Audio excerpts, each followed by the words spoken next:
Dans les terres fertiles d'Afrique de l'Est, vivait une tribu prospère et respectée appelée les Kambala. Cette tribu était dirigée par Mulimba, un chef vénéré par son peuple pour sa sagesse, sa bravoure, et son sens aigu de la justice. Mulimba, à la stature imposante et au regard perçant, avait des épaules larges et des cicatrices qui témoignaient de ses nombreuses batailles passées. Âgé de 50 ans, son visage portait les marques du temps et des épreuves, mais ses yeux brillaient toujours d'une détermination indéfectible. Mulimba avait une fille unique, Kimia, une jeune femme de 17 ans, reconnue pour sa beauté exceptionnelle et son esprit libre. Kimia, grande et élancée, avait de longs cheveux noirs qui tombaient en cascade sur ses épaules. Ses yeux marron clair, pétillants d'intelligence et de curiosité, reflétaient l'esprit aventureux et le cœur généreux qu'elle avait hérité de son père. Elle portait souvent des parures traditionnelles, fabriquées à partir de perles colorées et de tissus ornés de motifs tribaux. La relation entre Mulimba et Kimia était empreinte d'amour et de respect mutuel. Mulimba voyait en sa fille non seulement la beauté de son défunt amour, mais aussi l'avenir de sa tribu. Kimia, de son côté, admirait profondément son père pour sa force et sa sagesse, et espérait un jour marcher sur ses traces pour devenir une dirigeante aussi respectée que lui. Depuis des décennies, la tribu Kambala vivait en paix, grâce à la réputation redoutable de Mulimba. Mais cette paix fragile fut menacée par Makiadi, le chef de la tribu Ndaku, connu pour sa cruauté et son ambition sans limite. Makiadi, d'apparence robuste et au regard cruel, nourrissait des rêves de conquête. Sa tribu était alliée aux Limbu et aux Maranga, deux clans guerriers redoutables. Makiadi avait entendu parler de la beauté de Kimia et, séduit par son image, décida de l'avoir pour épouse. Il voyait en cette union non seulement la satisfaction de son désir personnel, mais aussi un moyen de renforcer son pouvoir et de s'assurer une alliance durable avec les Kambala. Il envoya donc des émissaires à Mulimba, proposant une alliance en échange de la main de Kimia. Mulimba, bien que profondément attristé par cette proposition, comprit rapidement que refuser signifierait déclencher une guerre inévitable contre des forces largement supérieures.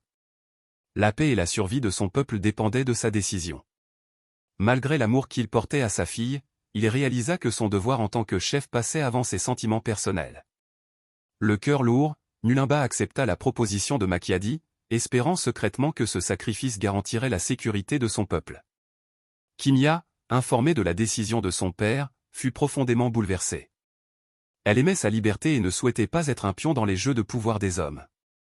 Pourtant, elle comprenait également le poids des responsabilités de son père et la gravité de la situation.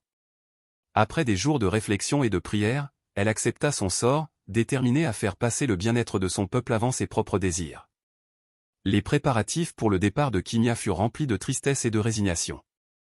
La tribu Kambala tout entière ressentait la douleur de cette séparation forcée. Le jour de son départ, Kimia embrassa son père une dernière fois, les larmes aux yeux.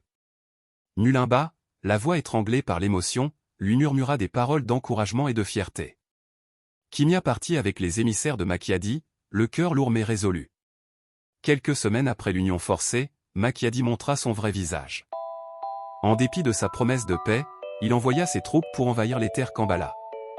Pris par surprise, le village de Mulimba ne put offrir qu'une résistance minimale.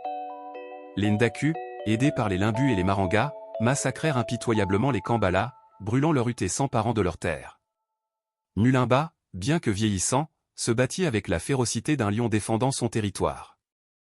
Mais, submergé par le nombre, il fut finalement capturé. Les guerriers ennemis le traînèrent devant Makiadi, qui le regarda avec un sourire triomphant. Mulimba, blessé mais indompté, soutint son regard avec défi. Prisonnière et résistante. Pendant ce temps, Kimia, apprenant la trahison de Makiadi, entra dans une colère noire. Elle se sentit trahie, non seulement par Makiadi, mais aussi par le sort cruel qui s'acharnait sur son peuple. Contrainte de vivre sous le même toit que l'homme responsable de tant de souffrances, elle chercha des moyens de résister. Utilisant son intelligence et sa ruse, Kimia commença à s'attirer la sympathie des membres de la tribu Ndaku.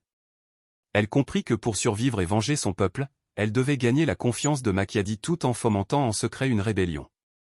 Ses talents en guérison et en diplomatie la rendirent rapidement indispensable, même parmi ses ennemis.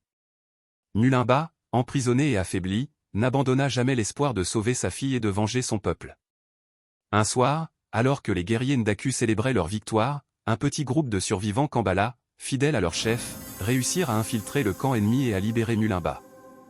Avec l'aide de Kimia, qui avait réussi à rassembler des partisans parmi les Ndaku, Nulimba organisa une contre-attaque audacieuse. Profitant de l'ivresse des guerriers Ndaku, les Kambala et leurs nouveaux alliés prirent d'assaut le camp, semant la confusion et le chaos. Nulimba affronta Makiadi en combat singulier. Bien que blessé et épuisé, il puisa dans ses dernières forces pour défendre l'honneur de son peuple. Le combat fut acharné, mais la détermination et la rage de Nulimba triomphèrent finalement de la force brute de Makiadi. Le chef des Ndaku tomba, mortellement blessé, et avec lui s'éteignit la menace immédiate pour les Kambala. Après la chute de Makiadi, Kimia et Nulimba travaillèrent ensemble pour reconstruire leur village. Les Kambala, désormais alliés avec d'anciens ennemis devenus amis, retrouvèrent peu à peu leur force et leur fierté. Kimia, ayant prouvé sa valeur et son courage, fut officiellement reconnue comme la future dirigeante de la tribu. Nulimba, bien que vieillissant, continua à conseiller sa fille et à lui transmettre son savoir et ses valeurs. Il lui enseigna que le vrai pouvoir réside non pas dans la force, mais dans la capacité à unir et à inspirer son peuple. Kimia, forte de ses enseignements, devint une dirigeante respectée et aimée, portant haut les couleurs des Kambala et assurant un avenir prospère pour sa tribu. Elle n'oublia jamais le sacrifice de son père ni les leçons tirées de ses épreuves, et guida son peuple avec sagesse et compassion.